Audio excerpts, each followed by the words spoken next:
Drinking buddies, it comes down to this. Episode 11. 11 episodes to get this wheated bourbon tournament down to these 4 glasses. These are the last 4. They're somewhere up here on this table. I don't know which are left, but these are the top 4 wheated bourbons out of all of the wheated bourbons I own. At least to me. Let's jump right in. I'm your drinking buddy. All right, drinking buddies. I feel like there's no reason not to just jump right in. Okay. This is cherries, brown sugar,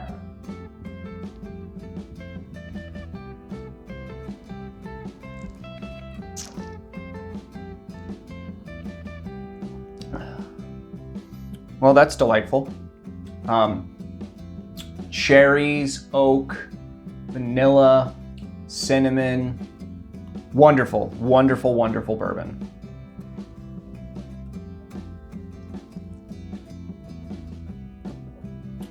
I'm guessing that's higher proof, around 107. I think that's the old Rip 10 because of how wonderful it is.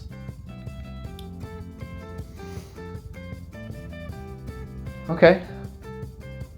This one's got a little bit more grain on the nose and some butterscotch.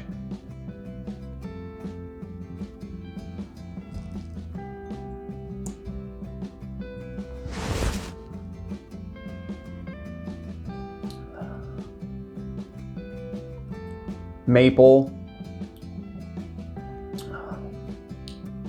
cinnamon. It's desserty.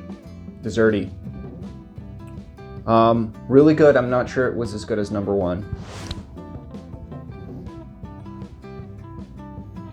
Okay, so this one's oaky, smoky, like mesquite and pecans. There's definitely a nut thing going on here that's not peanuts. It's like pecan pie.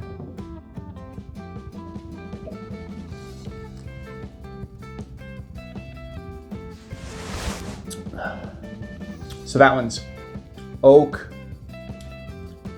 tannic. It's got some tannins going on, some dryness, some bitterness.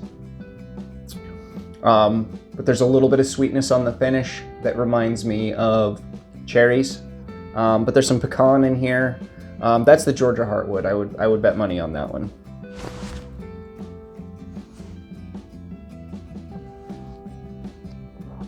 It really is an excellent bottle, and it's in my area, it's still on the shelf. So you might check your local Total Wine for this guy, because I think the other 3 up here are pretty hard to find, but that one is pretty easy. At least a Total Wine, because it is a Total Wine store pick. But so if you don't have Total Wine in your area, you probably can't get that one. But it's sitting at, let's see, 116.4 proof. Okay. Now this is delightful. This is maraschino cherries. Oh man. A little floral.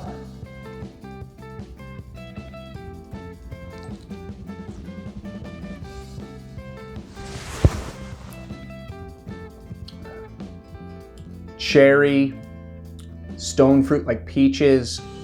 There's a little bit of oak. Not a lot of, not much of a vanilla thing, not much of a peanut thing, not much of a, there's no rye spiciness there obviously because these are wheaters, but you still sometimes on wheaters get cinnamon and a little bit of those pumpkin spices a little bit. None of that on here. It's more fruit forward and oaky.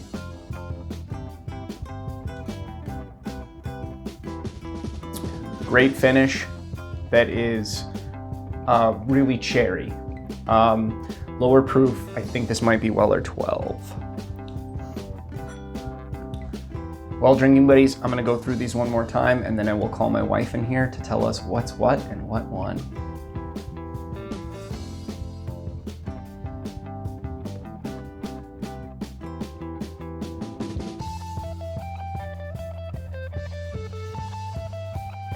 Drinking buddies have made a decision. 2 is my favorite. I think that this is Prudent Pappy, the blend. I think this is Old Rip 10. I think this is Georgia Heartwood.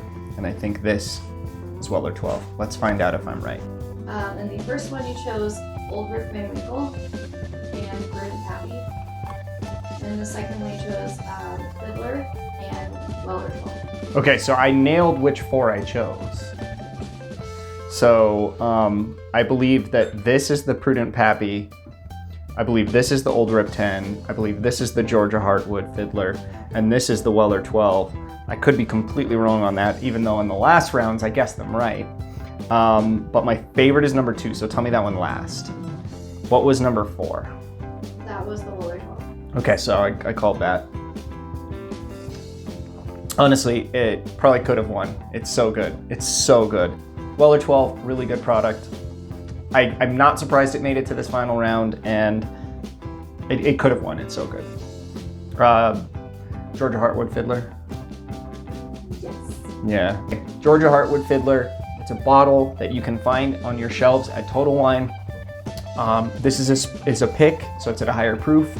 Not outrageously expensive for how good it is. It tastes very old, very complex, really good. MGP, finished in Georgia. Love it. How about number 1? Number 1 was Old Rip Van. So I chose Prudent Pappy. Yes. I chose Prudent Pappy as being the best wheated bourbon. And it's not even a wheated bourbon you can buy. You have to blend it at home. Yes. So you can stop spending my money now. All right, I quit. I'm officially retiring as your drinking buddy. No, actually, this is kind of fun because what is the whole point behind Prudent Pappy? It's supposed to replace Pappy, and clearly it can.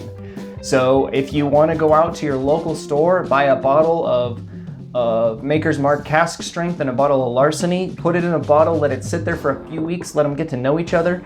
If you want to make it even better, throw one of those barrel spirals in there, let it sit for a little bit. You will have a product that can rival Old Rip 10. This was even without a spiral, and it tasted even better when I had a spiral in it because I did a bottle with a spiral and I did a bottle without a spiral. Wow, I am very shocked by the results. You guys do realize though, when I was going through those, it was neck and neck between those 2 bottles. So, however, this is a bottle that you have to basically show up to the liquor store 5 hours before they open. If they're getting 1 bottle, you might get it. This is something you can go blend right now. Drinking buddies, I'm pretty pleased with these results. Prudent Pappy, go blend it up. It beat out Poor Man's Pappy as well, which is the blend between Weller 12 and Antique 107. So this is a blend, you can make it home, do it today, drinking buddies. Thank you so much for watching. Thank you to my wife for pouring these for me. We'll see you on the next one.